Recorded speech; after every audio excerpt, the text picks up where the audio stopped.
Hi guys, today we're going to talk about bench press and how I set it up and how I walk the clients through the routine.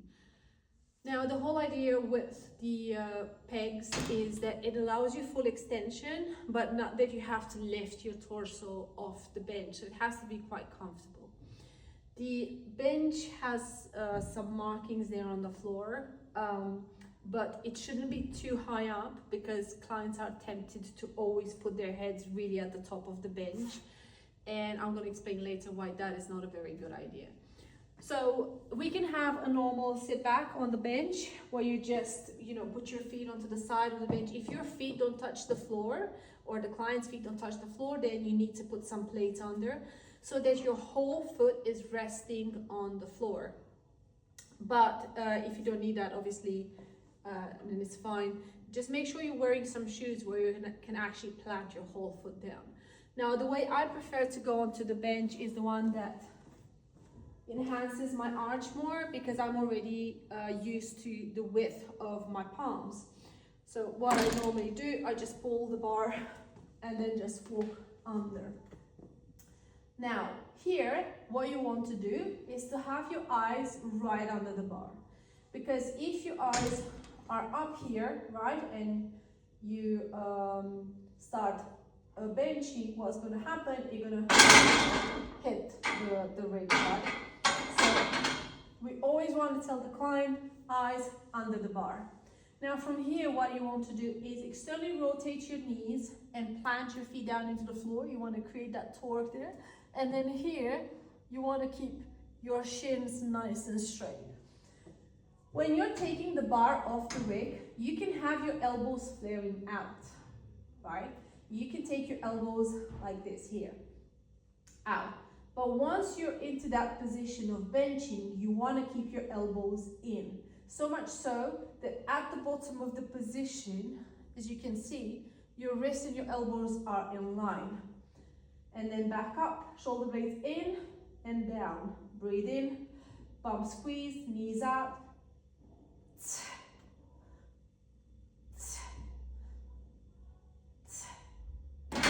Okay, cool. Now that was the very brief explanation of the bench. Now there are certain aspects that we need to talk about before moving on, and that's going to help you with your coaching. So what you want to encourage people to do is to take the barbell all the way down to their chest. There has to be contact. If there is no contact, it's probably a cheat. You're not getting full range of motion, you're not stimulating all the muscles through, so it's better to go down at a weight that actually is suitable for them. Another thing is that people don't really understand that when you're doing a bench, you're actually doing your whole body you're involving your whole body into it. So they forget to push into the floor, push into their feet, to get that external rotation in their knees and actually squeeze their bums. And you can see how their hips flatten down. You can see that the bum is not squeezed. That's a thing in terms of cueing. Another thing is maintaining that position where you're arched all through, right? Because as you are on the bench there, you want to maintain that position here, in and out. As you go in and out, the body position should not change. It's not like you're going to do this and then this. The spine and the position on the bench stays throughout the same. Another thing you want to look at is the width of the grip on the bar. Now what you want to do is to look, especially in the beginning, because everybody has different length in arms, you want to look at it forms a 90-degree angle, right? Because if they go too narrow, as they start benching, you can see that my wrist and my elbows are not stacked. So you might have to advise them to go a little bit wider, right? And also, as they push up and down, you always want to break the bar. So you want to apply tension to the bar. In, out. So these are mainline things. I think a very tricky thing is to make people understand how much of a role the lat muscle plays into the bench. Because if you see somebody wobbly on the bench, it means they're not engaging their back. It means they're pretty much like hunching onto the bar, and you'll actually see this happening. So they're rounding here. And then you see them struggling and being wobbly. So in terms of troubleshooting, if they're wobbly on the bench, you have to tell them to get their shoulders back and down. So you have to have this back and down and have that engagement into your lats here. And then you'll feel more firmly planted onto the bench, because through this movement, you're getting your scapulas out, the bones kind of like behave like an anchor onto the bench. And then as you're starting driving force through the floor, through your knees, having your bum engaged in your chest and pushing away, you're using your whole body for this lift, not just your chest. There's a couple of things that I say to the clients when they start benching. One is that if you're not used to arching like that, don't exaggerate with the arch, because for people that don't do mobility work consistently, it can start hurting their lower back. And another thing, if people have tight hip flexors, it can actually start pulling. Let's say for the first one, elevating their feet a little bit, even if they are very tall and they don't need to, it actually eases the pressure on the lower back, because also some people are naturally more curved and it puts a lot of pressure. And for the second one, the same thing, like putting the feet a little bit higher up eases the pressure of the hip flexor. It's a very interesting exercise. Bench makes people feel really strong. And once people get going, it's really, really nice. You can see the tendency of people when they're grabbing the bar is to go tricep press, which is not necessarily a bad thing, but we want to recruit the chest muscle, because we can't really say we're doing bench very, very often. I'll say that this is in terms of setup and like outcomes.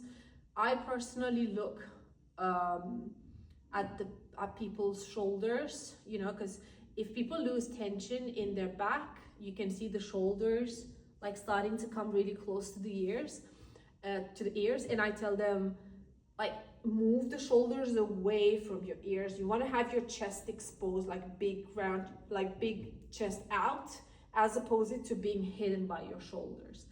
So the most common cues I use through a bench routine, and like covers the common mistakes, would be squeeze your bum, push your knees out, because people kind of tend to squeeze the bench with their knees,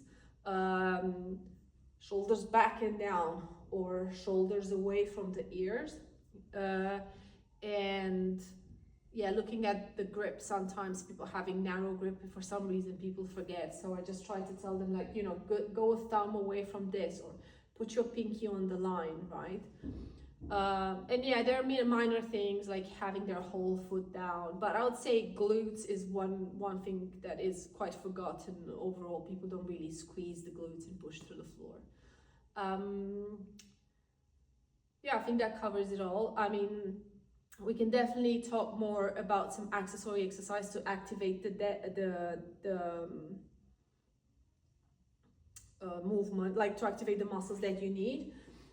Sometimes what I do for people to understand is I will take a dowel and I will position myself here and show them how the movement is, like, right? So you can, I don't know if you can see it through my jumper, but I will show people that as I go up and down into my bench, my core doesn't move. The top point where the barbell lands does not move. It always goes to the same point. If your barbell starts here, and then in the second rep goes here, and then in the third rep it goes here, and it starts traveling towards your neck, it means you're losing tension again in your back. So it's just you starting to round. A good thing for that is to ask people to reset each time to make sure their first rep looks like their seventh rep. This is a little bit more of a like small detail, but it actually comes pretty handy. The trajectory of the barbell, right? Because people are dead set in having a very straight trajectory. And some people, even as they go onto the bench, so I will show you. So some people start pushing the barbell away, and that's really, really bad. So you want to teach people that have that tendency that the bar starts here, but then it goes a little bit towards your chin. So there's a little bit of an arch there happening. back and down. So from here, it starts from let's say from this point, from the sternum here, goes a little bit forward and then back. So I would say from here, maybe up to my chin. And that's more natural movement into your arms than if you force it straight up and down. Nothing is really 100% straight in nature, is it? Well, yeah, okay, I think that says everything. I hope this is helpful, and I'll see you in class.